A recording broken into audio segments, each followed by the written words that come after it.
नमस्कार मित्रों। आज कई दिनों के बाद मैं फिर से आपके सामने आया हूं और एक बहुत ही रोचक विषय लेकर के। आज का हमारा विषय है कि आपके मदर इन लॉ सास जी को कैसे देंगे, उनसे सहायता मिलेगी, कैसा उनका व्यवहार रहेगा, क्या वो उनके साथ क्या कोई धन योग बनता है, राजयोग बनता है,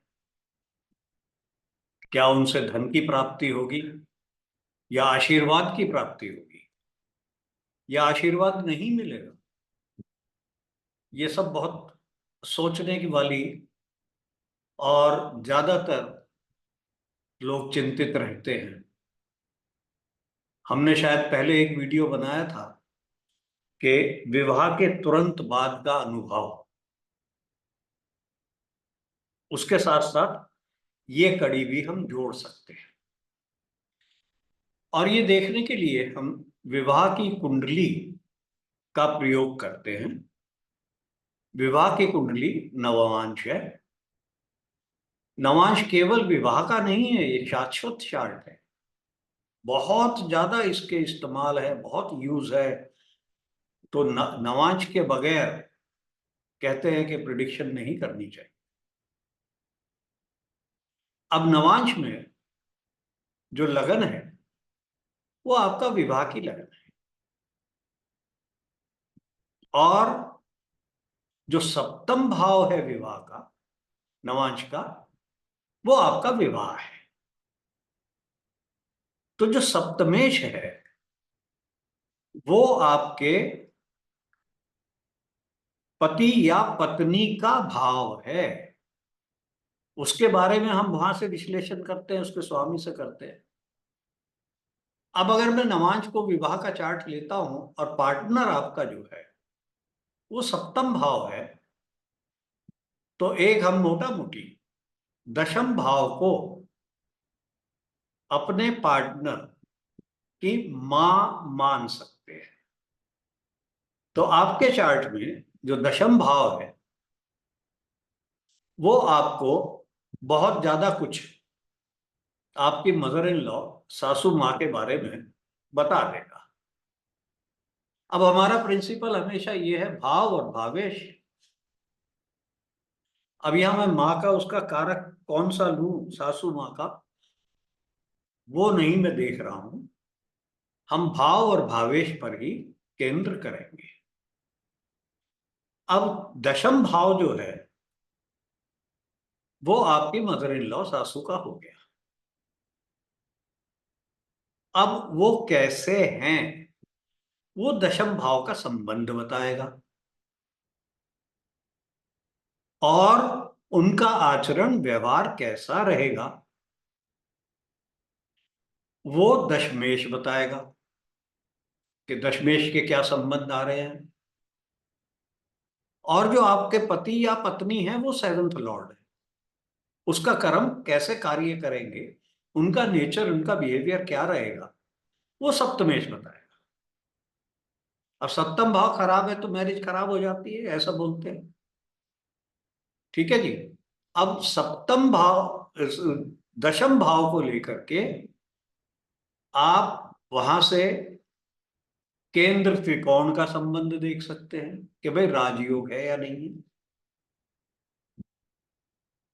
कि सास जी राजयोग में है या नहीं है, या कोई धन योग बन रहा है दशम भाव से, तो वो आपको कि भाई उन हमारी मदर इन लॉ के पास धन तो होगा। अब कैसा धन, धन तो लक्ष्मी तो 8 तरह की लिखी गई है। अब इसको सिर्फ ये नहीं रुपए पैसे या गोल्ड ज्वेलरी में ही नहीं गिन सकते। एक और इंपॉर्टेंट पॉइंट होता है कि क्या हम पर सासू माँ का आशीर्वाद होगा, क्या, वो बहुत बड़ी बात है। अगर उनका आशीर्वाद हमारे ऊपर है, दिल से आशीर्वाद है, तो आपको ससुराल में क्या वैसे ही आपका जीवन सफल हो गया। दूसरा क्या होता है, शनि महाराज। अच्छा हाँ, मैं वो बता रहा था आशीर्वाद की बात। आशीर्वाद देखते हैं, ये मैं लिख रहा हूं अपनी किताब में, मैंने और लिखा भी है। ये भगवान का आशीर्वाद पंचमेश और नवमेश, इन दोनों का आपस में संबंध आ जाए या एक्सचेंज में आ जाए, परिवर्तन योग बन जाए,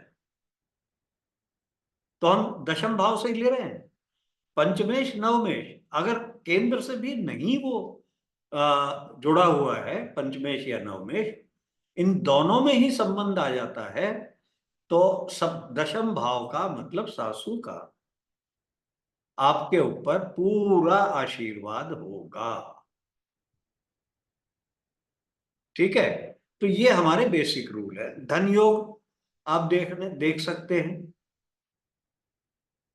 उसके बाद सासू का बिहेवियर वो दशमेश से देखा जाएगा। आपके पति या पत्नी अपनी मां से कैसा व्यवहार करेंगे, वो सप्तमेश और दशम भाव दशमेश से देखा जाएगा कि दोनों के बिहेवियर किस तरह से। ठीक है, बहुत ही गहराई में है ये बात। अगर भाई जिसकी शादी नहीं हुई है वो कृपया ना देखें, क्योंकि ये सिर्फ विवाह का ही चार्ट नहीं है, ये भाग्य का भी चार्ट है, आपके रिलीजन का, धर्म का चार्ट है। इसको स्पिरिचुअल चार्ट नहीं है, ये धर्म का चार्ट है। जिस रिलीजन में आप पैदा हुए हैं उसको कैसे फॉलो करते हो, तो वो देख देख लो वहां से। अगर आप ये देखते हैं कि भाई सासू माँ नहीं देखनी मेरे को, तो विवाह में आपके कर्म वो 10,000, और वही आपकी मदर इन लॉ भी है। विवाह के कर्म में अगर कोई परेशानी आती है तो वो इन लॉज की तरफ से भी आ सकती है, अपने पेरेंट्स की तरफ से भी आ सकती है। तो ये म्यूचुअल हाउस है ये 10 भाव। ठीक है, तो ये हमारा शुरू का विश्लेषण हो गया। अब इसको हम दो चार कुंडली पे लगा के देखते हैं भाई। ठीक है जी, तो ये हम स्क्रीन शेयर करते हैं।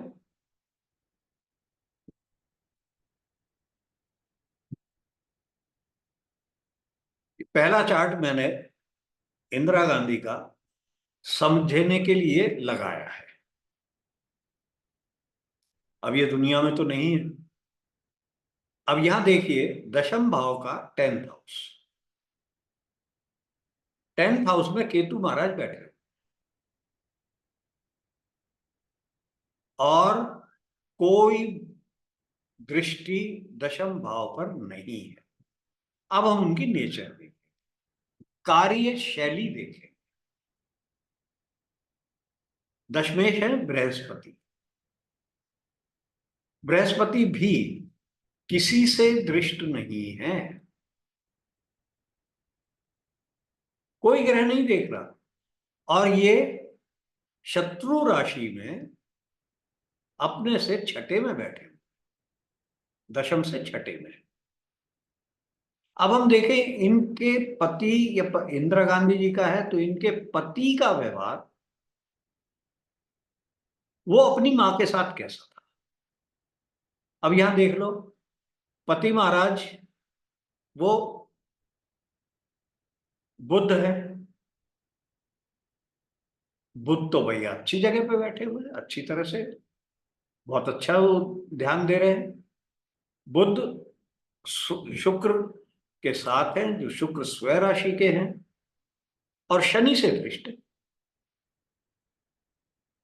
ठीक है, तो चुप तो रहते हैं, परंतु मां के साथ अच्छा संबंध नहीं है, और शनि चुप भी करा देते, शांत, मतलब कोई नाता नहीं है, मुझे कोई मतलब नहीं, वो एटीट्यूड आ जाता है। अब हम देखते हैं कि कोई राजयोग वगैरह बन रहा है क्या। अब मैं दशम भाव को केंद्र बना रहा हूं, लगन बना रहा हूं। उसको लगन बना करके हम देखें भाई, चौथे और पांचवें भाव मतलब मंगल और बृहस्पति में कोई संबंध है? केंद्र में बैठे हुए, ठीक है। दूसरा राजयोग बनता है बुध और सूर्य के साथ। बुध और सूर्य का राजयोग नहीं है, ये भी दोनों एक साथ नहीं बैठे हुए। विवाह से, लगन से राजयोग देखना, वो मेरा विवाह कैसा है, धनी परिवार में है, किसमें है, वो लगन से देखेंगे। आज हम बात कर रहे हैं 10th हाउस की, मेरे कर्म और मेरी मदर इन लॉ, उनके पास क्या धन है? धन होता है 2, 11 और 5, 9। तो दशम भाव को हमने लगन बना रखा है, ठीक है जी। दशम भाव को लगन बना रखा है। यहां से 2 के लॉर्ड है शनि, शनि खुद बैठे हुए हैं वहीं पर। और 11वें भाव के स्वामी है शुक्र, वो भी वहां बैठे हुए, स्वयं राशि के। त्रिकोण के स्वामी मंगल और सूर्य है, उनका संबंध नहीं आ रहा। तो इस व्यक्ति को, इंदिरा गांधी को, अपनी मदर इन लॉ से धन क्या का लाभ नहीं दिख रहा है। हालांकि वो धन है, क्योंकि द्वितीयेश बली है, एकादशेश बली, दशम भाव से, ठीक है जी। तो यहां पर हमने देखा और हम सोच सकते हैं कि हाँ ऐसा ही हुआ होगा। अब हम दूसरे चार्ट पे आते हैं।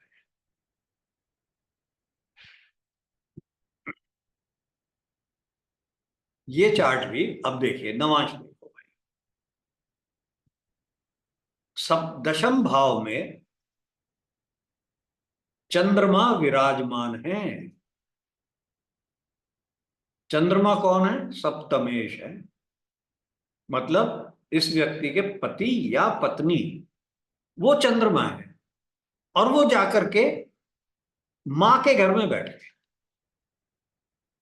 तो मतलब मां के साथ हूं मैं। इनका जो पति या पत्नी होगी वो अपने मां के साथ है, परंतु मां का आचरण और वो सब हम देखेंगे शुक्र से। शुक्र दशमेश है, कहाँ विराजमान है भाई? पंचम भाव में, मतलब अपने से अष्टम में गए हैं। सीक्रेसी, सीक्रेसी रखते हैं, राहु के साथ है और मंगल के साथ, और किसी की दृष्टि नहीं है, ठीक है भैया। तो ये सीक्रेसी मतलब इनकी जो सासू है, इनके जो पति या पत्नी हैं वो मां के साथ है, मां से अच्छा संबंध है। और मां जो है वो सीक्रेसी रखती, 8th हाउस में। और शुक्र बहुत बली है वहां पर, मंगल के साथ, ठीक है। अब इसमें राजयोग देखो भाई, कोई शनि दशम भाव से चतुर्थेश और पंचमेश है। शनि बली है। क्यों बली है? वैसे तो योग कारक होते ही है तुला के लिए। अब क्यों बल प्राप्त हुआ है? क्योंकि ये बृहस्पति जो इनके डिस्पोजिटर है, जिनकी राशि में वो बैठे हुए हैं शनि, वो उसको दृष्ट कर रहे हैं। अब अगर, तो अच्छी पोजीशन है, मां की अच्छी पोजीशन है। और अगर हम धन योग देखें तो दशम भाव से दूसरे भाव के स्वामी है मंगल, वो खुद दृष्ट कर रहे हैं दूसरे भाव को। ये भी अच्छा योग बन जाता है, डिपॉजिट, पैसे जमा करने का। और जो 11वां भाव है दशम से, वो सूर्य है। सूर्य शनि से दृष्ट हैं,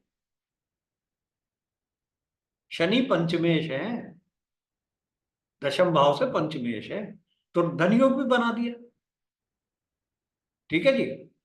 तो जो इनको, इनके पति को और इनको मदर इन लॉ से धन का लाभ भी होगा, अच्छी पोजीशन में है, परंतु वो जो शुक्र है वो राहु के साथ और मंगल के साथ है, उसने थोड़ा सा गड़बड़ कर दी है।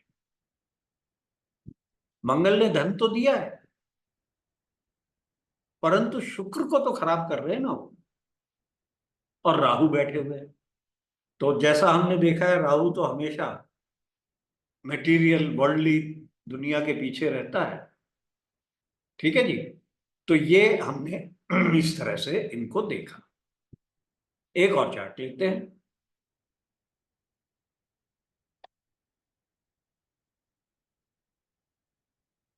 ये चार्ट भी अब देखिए आप। दशम भाव देखो पहले। दशम भाव में कोई ग्रह नहीं है, शनि महाराज दृष्ट कर रहे हैं। ठीक है। और जो दशमेश है वो बुध है, और बुध देखो किन किन से दृष्ट हो रहे हैं, सूर्य, शनि, मंगल। जब भी हमारे अर्गला का प्रिंसिपल था, आपने शायद सुना होगा, कि यदि तीन पाप ग्रह इकट्ठे स्थित हों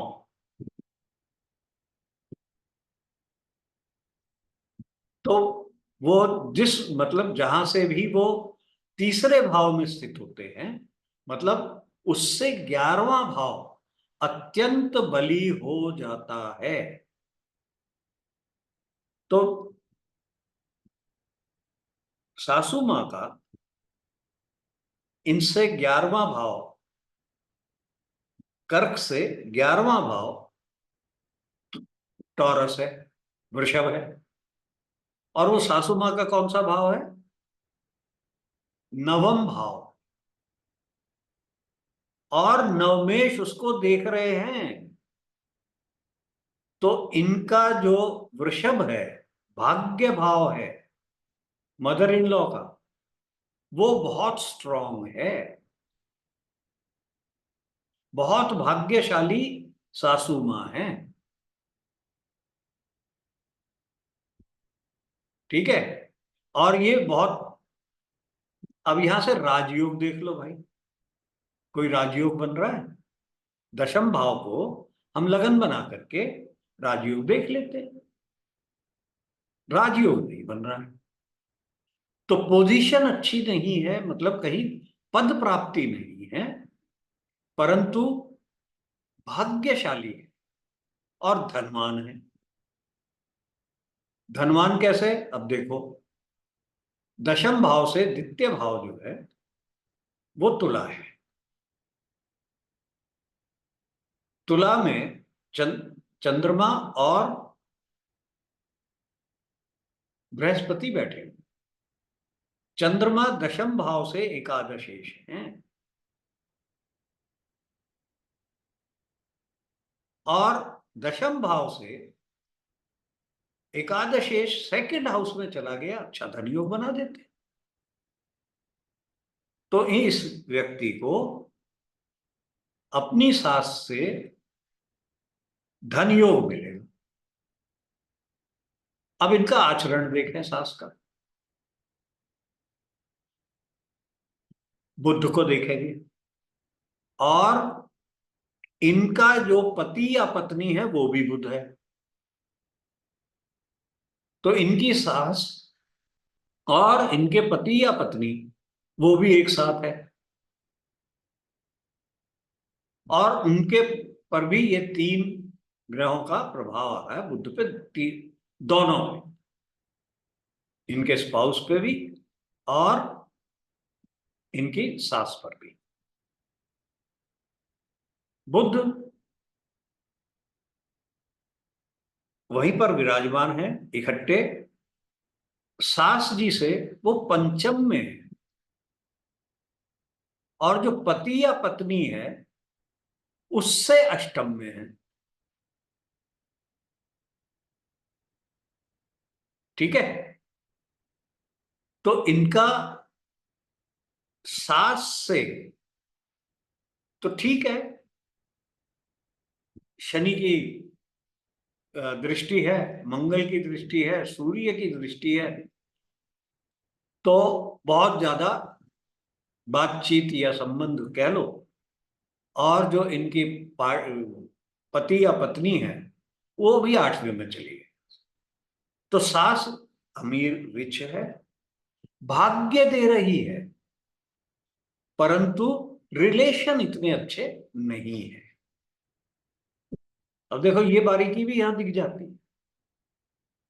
ठीक है जी, यहां देखो मंगल की दृष्टि आ रही है, शनि की दृष्टि आ रही है, तो कंट्रोल नहीं है। बुद्ध इज वाणी, कम बोलना परंतु गुस्से में बोलना। ठीक है भाई, अब एक चार्ट और ले लेते हैं।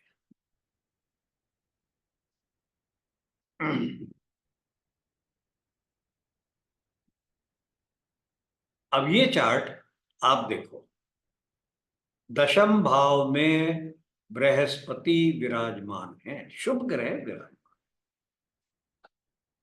बहुत अच्छा हो गया। ठीक है जी, तो इनकी जो सास है वो बृहस्पति वाला आचरण है। अब यहां इस ये चार्ट मैंने किस लिए लिया है कि यहां पर दशम भाव को हम के लगन बना के चलेंगे सास के लिए, सासू के लिए, के पंचम और नवम का स्थान परिवर्तन है। नवम और पंचम का स्थान परिवर्तन है, शनि और बुध का। तो इनकी मदर इन लॉ का इनके ऊपर पूरा पूरा आशीर्वाद रहा है, पूरा आशीर्वाद रहा। अब जो इनके पति या पत्नी है वो है चंद्रमा। चंद्रमा का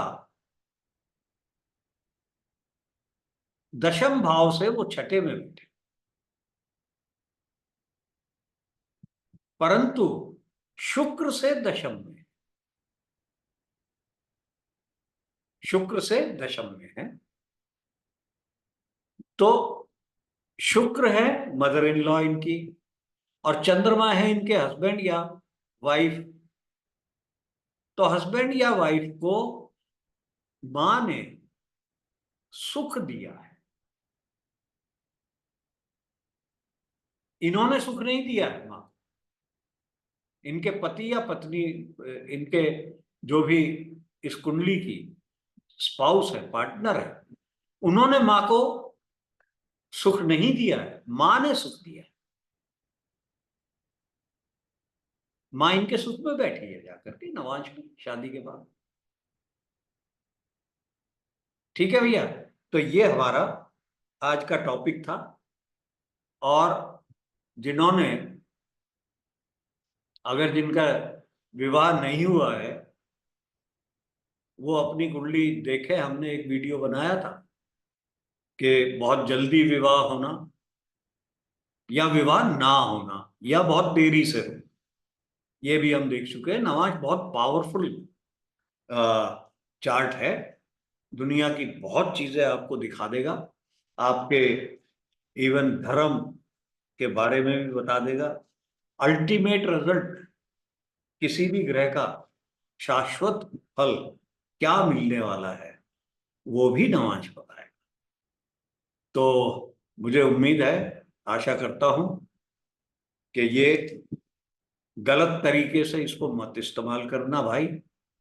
इसको देख करके अगर रिलेशन ठीक नहीं है तो और बिगाड़ने की जरूरत नहीं, और अगर आपके रिलेशन अच्छे हैं तो उसको और अच्छा करो। और मैं तो ये मान के चलता हूं कि भाई अपने आप को ठीक रखो तो सारी चीज ठीक हो जाती है। बस इसी के अनुसार बाद मैं अपनी ये आज का वीडियो खत्म करता हूं। फिर मिलेंगे। नमस्कार।